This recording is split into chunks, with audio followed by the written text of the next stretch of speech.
بسم اللہ الرحمن الرحیم۔ آج 13ویں تراویح ہم پڑھیں گے انشاءاللہ، اور اس میں بھی 16 سپارے کی تلاوت ہوگی، تو اس طرح کل سپارے 16 ہو جائیں گے ہمارے۔ 16 سپارہ مکمل اور 17ویں سپارے کا پاؤ، کل آیات 319 آیتیں بنتی ہیں جی، جو آج ہم نے اس میں تلاوت ہوگی۔ ان آیات میں بقیہ حصہ سورہ کہف کا جو تھا، حضرت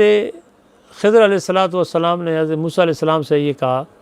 کہ جی آپ کو ہمارا ایک ساتھ گزارا نہیں ہو سکتا، اس لیے کہ جو علم اللہ نے آپ کو دیا ہے وہ میرے پاس نہیں ہے، جو میرے پاس ہے وہ آپ کے پاس نہیں ہے۔ تو اس میں کوئی شک نہیں کہ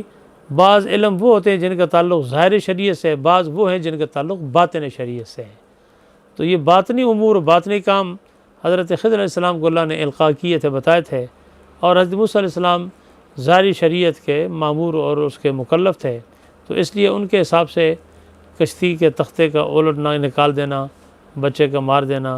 اور دیوار کا ٹھیک کر دینا۔ تو حضرت خضر نے کہا کہ اب آپ کو ہمارا ایک ساتھ گزارا بسر نہیں ہو سکتا۔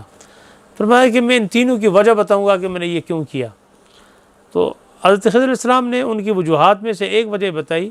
کہ کشتی چونکہ غریب لوگوں کی تھی اور وہ سالم کشتی تھی، درست کشتی تھی، آگے جا کر ایک ظالم بادشاہ تھا، وہ جہاں جو سالم صحیح چیز دیکھتا اس کو وہ اپنے قبضے میں لے لیتا، تو اس کا تختہ اس لیے نکالا تھا کہ وہ ناقص سمجھ کر اس کی تختی کو غصب نہ کرے۔ ایک تو یہ وہاں فاراد رب کا، ایک دوسرا یہ کہ جو اس بچے کا قتل تھا، تو حضرت خضر علیہ السلام نے بچوں میں سے چند بچے کھیل لیتے، ایک بچے کو پکڑا اور اس کی گردن جدا کر دی یا مار دیا، ختم کر دیا۔ تو حضرت موسیٰ علیہ السلام نے کہا کہ یہ تو تم نے بڑا غلط کام کیا، یہ کیسے ممکن ہے؟ ظاہر ہے کہ شریعت میں تو حرام ہے کسی بچے کو، کسی انسان کو قتل کرنا، لیکن ظاہر شریعت کے مطابق باطن شریعت میں، یعنی تکوینی طور پر اللہ نے جو انہیں علم دیا تھا اس کے مطابق انہوں نے یہ عمل کیا۔ تو وہاں پر جو لفظ استعمال کیا فَأَرَدْنَا أَن يُبْدِلَهُمَا رَبُّهُمَا خَيْرٌ مِنْ زَكَاتُهُمَا وَأَقْرَبَ رَحْمًا، یعنی جمع کا لفظ استعمال کیا، مطلب یہ ہے کہ یہ میرا اپنا عمل نہیں ہے، اللہ کے حکم کے مطابق ہم نے ایسا کیا ہے۔ جہاں کوئی ایسا خطرناک کام ہے تو اس میں نسبت اللہ کی طرف بھی نہیں کی، بلکہ اللہ کے حکم سے میں نے یہ کام کیا، فَأَرَدْنَا ہم نے کیا، جمع کا لفظ استعمال کیا۔ اور جہاں خیر ہی خیر تھا، یعنی دیوار یتیم کو ٹھیک کرنا، اس بستی میں گئے، ان لوگوں سے مہمان نوازی نہیں کی، کھانا مانگا نہیں دیا، تو دیکھا کہ ایک دیوار ہے وہ گر رہی ہے، تو حضرت خضر علیہ السلام نے ان کو ٹھیک کر دیا۔ موسیٰ علیہ السلام نے کہا کہ یضیفہما، ان کو چاہیے تھا کہ آپ کی مہمان نوازی کرتے اور آپ کا خیال کرتے، انہوں نے نہیں کیا، آپ نے کیوں ٹھیک کر دی؟ انہوں نے کہا کہ یہ ان کا والد جو تھا وہ نیک تھا، یہ 2 یتیم بچے ہیں، اس کے نیچے ان کا خزانہ ہے، اگر یہ دیوار گر گئی تو لوگ خزانہ نکال کر لے جائیں گے، بچوں کو کچھ ہاتھ نہیں لگے گا۔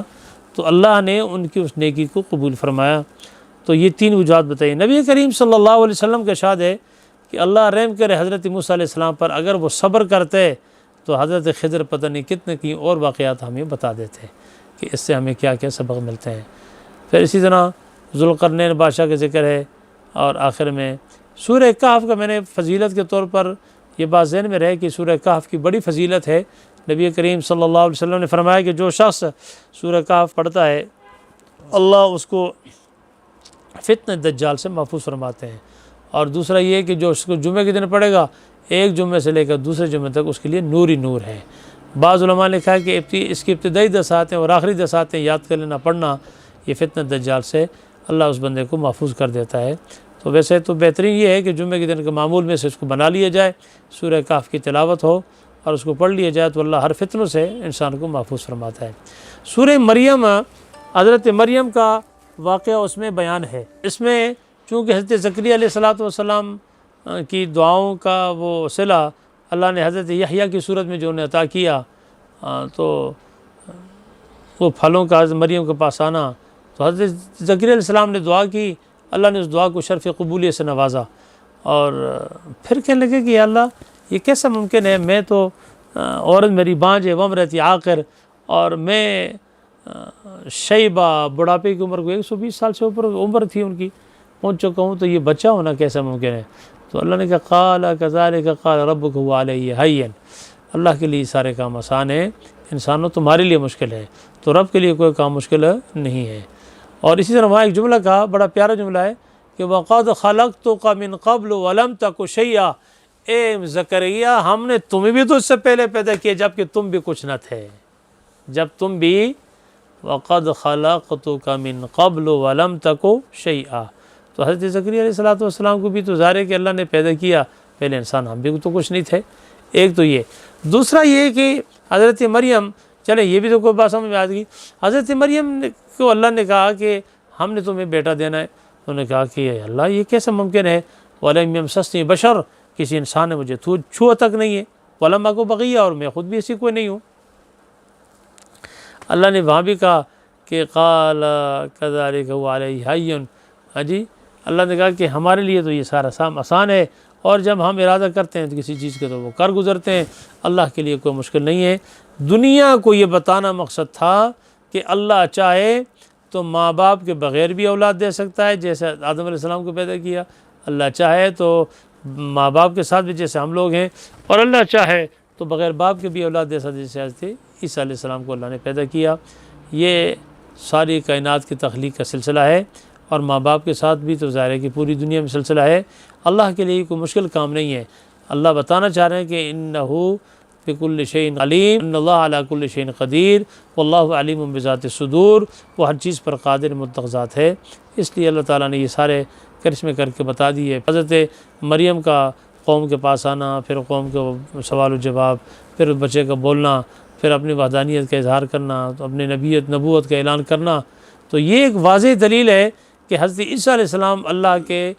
پیغمبر تھے، بندے تھے، نبی تھے، وہ اللہ کے بیٹے نہیں تھے، جیسے عیسائیوں کا عقیدہ تثلیث کا عقیدہ ہے، یا باقی ان کے جو غلط عقائد و نظریات ہیں، وہ قرآن میں 6 سپارے میں 7 سپارے میں ان کی تردید کی گئی ہے۔ حضرت ابراہیم علیہ السلام کا اپنے والد سے مکالمہ اور ان سے بات چیت، اور ان سے کہنا کہ یا ابت لا تعبد الشیطان، ابا یہ شیطان کی پوجا مت کرو، یہ شیطان کی پیروی ہے، ان شیطان کان للرحمن عصیا، وہ شیطان تو رحمان کا نافرمان ہے۔ یا ابت لا تعبد الشیطان، یا ابت انی اخاف ان یمسک عذاب من الرحمن فتکون للشیطان ولیا، تو انہوں نے کہا قال راغبا انت عن آلہتی یا ابراہیم لئن لم تنتہی لارجمنک وہجرنی ملیا، ابراہیم تو یہ نصیحت کرنا چھوڑ ورنہ میں تمہیں یہاں سے در بتر کر دوں گا، سزا دوں گا، فلاں کر دوں گا۔ بہرحال حضرت ابراہیم علیہ السلام نے تو بتیری کوشش کی اپنے والد کو سمجھانے کے لیے، لیکن ان کی سمجھ میں بات نہیں آئی۔ آخرکار آپ ہجرت پر مجبور ہوئے اور وہاں سے نکلے۔ تو یہ بتانا مقصد ہے کہ اللہ جب کسی کو ہدایت نہ دینا چاہے تو کوئی بندہ اس کو ہدایت نہیں دے سکتا، اور اللہ جب کسی کو ہدایت دینا چاہے تو ساری دنیا بھی مل کر اس کی ہدایت کو روک نہیں سکتی۔ نبی کریم صلی اللہ علیہ وسلم نے اپنے چاچا ابو طالب کے لیے بڑی کوشش کی کہ وہ مسلمان ہو جائیں، آخر وقت تک کہا کہ یہ کلمہ پڑھ لیں، لیکن قرآن کے 20ویں سپارے میں موجود ہے انک لا تہدی من احببت ولکن اللہ یہدی من یشاء، اے میرے محبوب آپ جس کو چاہیں ہدایت دینا تو ہدایت نہیں دے سکتے، بلکہ اللہ جس کو چاہے گا ہدایت دینا اس کو ہدایت دیں گے۔ تو اس سے یہ بھی معلوم ہوا کہ حضرت ابراہیم علیہ السلام نے دعائیں کی، کوششیں کی، لیکن ان کی قسمت میں ہدایت نہیں تھی۔ بہرحال ان کا پھر بڑے واقعات جو آگے مختلف آگے بھی بیان ہوں گے اس میں، کہ آگ کا بنانا، ڈالے جانا اور سارا سلسلہ۔ تو ایک تو یہ بھی، دوسرا سورۃ طٰہٰ جب ہم پڑھتے ہیں وہاں شروع ہوتی ہے تو اس میں ہمارے سامنے اللہ تعالیٰ نے حضرت موسیٰ علیہ السلام کے واقعہ کو بھی بڑے واضح تفصیل سے بیان کیا کہ فرعون کے پاس جانا، فرعون کے دربار میں جانا، ان کو دعوت و تبلیغ دینا، پھر وہ دعا کرنا کہ اللہ میرے زبان میں فصاحت نہیں ہے تو اخی ہارون اشدد لی، میرے بھائی کو میری مدد کے لیے بھیج، تو اللہ تعالیٰ نے حضرت ہارون کو بھی نبوت عطا فرما دی اور وہ بھی ان کے ساتھ اس کام میں لگا دیے۔ وَأَفْصَحُ مِنِّي لِسَانًا فَأَرْسِلْ مَعَ أَن يُصَدِّقُونِي إِنِّي أَخَافُ أَن يُكَذِّبُونِ۔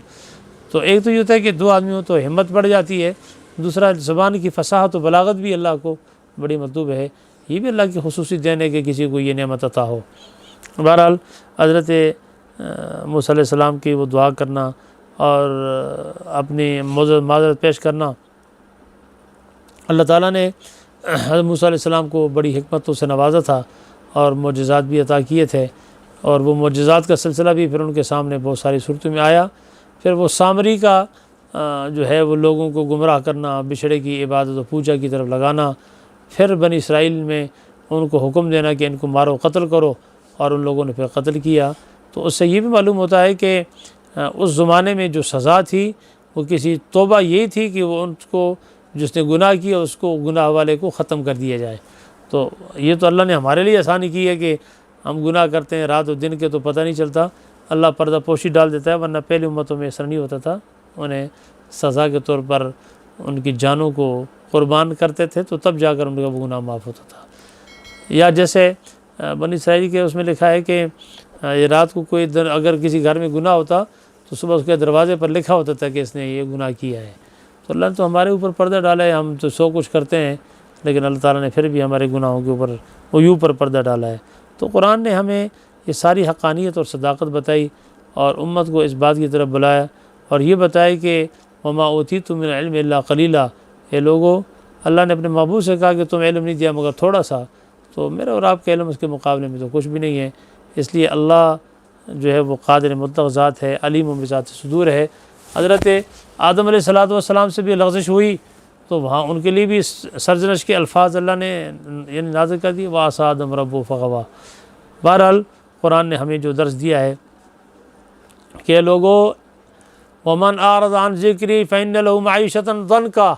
کہ جو میرے ذکر سے اعراض کرے گا تو میں اس کی زندگی کو تنگ کر دوں گا۔ معیشت سے مراد، اس کے ذکر سے مراد قرآن ہے، اللہ کا دین ہے۔ جو قرآن سے اعراض کرے گا، دین سے اعراض کرے گا، سنت سے اعراض کرے گا، اس کے لیے یہ زندگی تنگ ہو جائے گی۔ اور اللہ تعالیٰ نے اس کے لیے فرمایا کہ فإن له معیشۃ ضنکا ونحشر یوم القیامۃ اعمیٰ، اور قیامت ہم اس کو اندھوں کے ساتھ اٹھائیں گے۔ وہ کہ قال رب لما حشرتنی اعمیٰ، اے اللہ مجھے اندھوں کے ساتھ کیوں اٹھاتا، وقد کنت بصیرا، میں تو دیکھنے والا تھا۔ قال کذلک اتتک آیاتنا فنسیتها، اللہ فرمائیں گے میرے بندے میری آیتیں تیرے پاس آئیں، پیغمبر آئے، تو نے ان کو بھلا دیا، نہیں یاد رکھا۔ وکذلک الیوم تنسیٰ، آج میں رب بھی تمہیں بھلا دیتا ہوں۔ تو بھائی اس لیے جب ہم یاد کریں گے اللہ کو تو اللہ ہمیں بھی یاد رکھے گا، اور اگر نہیں یاد کریں گے تو اس کو ہمارے یاد رکھنے کی کیا ضرورت ہے۔ لیکن اللہ پھر بھی یاد رکھتا ہے، ہمیں بندوں کو بھلاتا نہیں ہے۔ اس لیے ہمیں چاہیے احکامات کو مانیں، عمل کریں، سنیں اور کوشش کریں اس کے مطابق عمل کی کوشش کریں۔ اللہ مجھے اور آپ سب کو عمل کی توفیق نصیب فرمائے۔